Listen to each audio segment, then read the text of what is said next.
पश्चिम Asia में एक बार फिर जंग भड़कती हुई नजर आ रही है। अमेरिका ने ईरान के सैन्य ठिकानों पर हमला बोल दिया, जिस पर ईरान भी भड़क गया और उसने भी अमेरिका के खिलाफ मोर्चा खोल दिया। खाड़ी देशों में मौजूद अमेरिका के 85 ठिकानों को निशाना बनाया, जिसके बाद क्षेत्र में लागू शांति खतरे में पड़ गई है। इस बीच अमेरिकी राष्ट्रपति डोनाल्ड ट्रंप ने सीज फायर खत्म होने की बात कहकर पूरी दुनिया की चिंता बढ़ा दी है।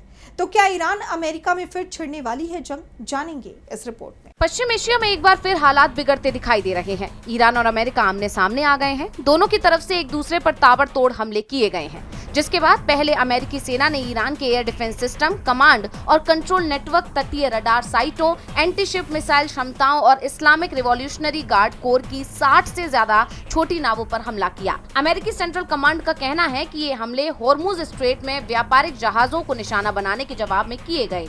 गौरतलब है कि पिछले 24 घंटे में 3 जहाजों पर हमला हुआ है, जिसमें एक भारत आ रहा जहाज भी शामिल है। अमेरिका का आरोप है कि ये हमले ईरान की तरफ से किए गए हैं, जिसके बाद उसकी तरफ से ये कार्रवाई की गई। लेकिन अमेरिकी सेना के हमलों ने क्षेत्र में लागू शांति को खतरों में डाल दिया है। इन हमलों के जवाब में ईरानी सेना ने खाड़ी देशों में मौजूद अमेरिका के 85 ठिकानों पर बमबारी की है।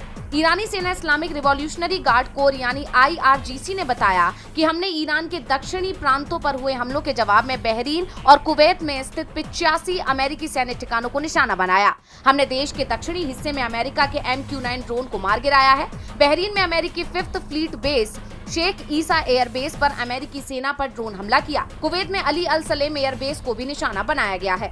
IRGC ने चेतावनी भी दी है कि बार-बार युद्ध विराम का उल्लंघन करने का नतीजा खतरनाक होगा। इस क्षेत्र में मौजूद सभी अमेरिकी ठिकाने उनके सैन्य ड्रोन के वैध लक्ष्य होंगे। साथ ही अमेरिकी सेना का समर्थन करने वाला कोई भी व्यक्ति वैध लक्ष्य है। यानी उन्होंने खाड़ी देशों को भी अमेरिका की मदद करने को लेकर कड़ी चेतावनी दी है। मौजूदा हालात में सवाल ये उठ रहे हैं कि क्या पश्चिम एशिया में युद्ध विराम टूट गया है, क्योंकि अमेरिकी राष्ट्रपति डोनाल्ड ट्रंप के बयान भी ऐसे ही संकेत दे रहे हैं। उन्होंने कहा कि मुझे लगता है कि ईरान के साथ समझौता खत्म हो चुका है और तेहरान के साथ बातचीत करना समय की बर्बादी है। सभी सहमत थे, कोई परमाणु हथियार नहीं। हमने समझौता किया। वो बाहर जाकर प्रेस से मजाक करते हैं। वो कहते हैं कि हमने इस बारे में कभी बात ही नहीं की। उसमें कुछ गड़बड़ है। मैं स्टीव विटकॉफ और जेरेड कुशनर से बात करूंगा, जो तेहरान के साथ बातचीत कर रहे हैं। लेकिन बातचीत की मेज पर वापस आना तेहरान पर निर्भर है।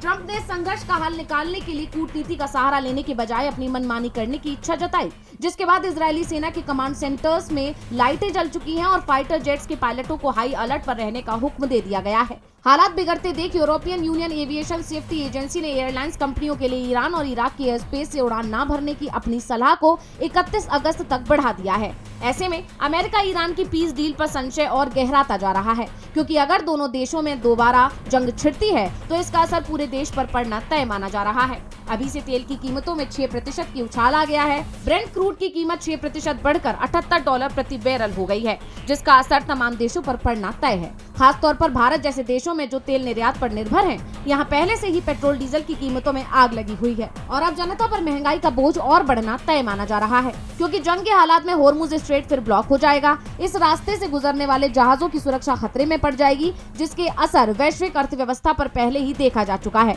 मौजूदा संघर्ष की वजह से भारतीय शेयर बाजार में भी बड़ी गिरावट दर्ज की गई है। सेंसेक्स में 1677 अंकों की बड़ी गिरावट दर्ज की गई। बाजार 76,503 पर बंद हुआ। वहीं 516 अंकों की गिरावट के साथ 23,882 पर निफ्टी बंद हुआ।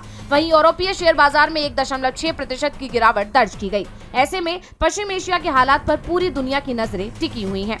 टीवी लाइव की रिपोर्ट।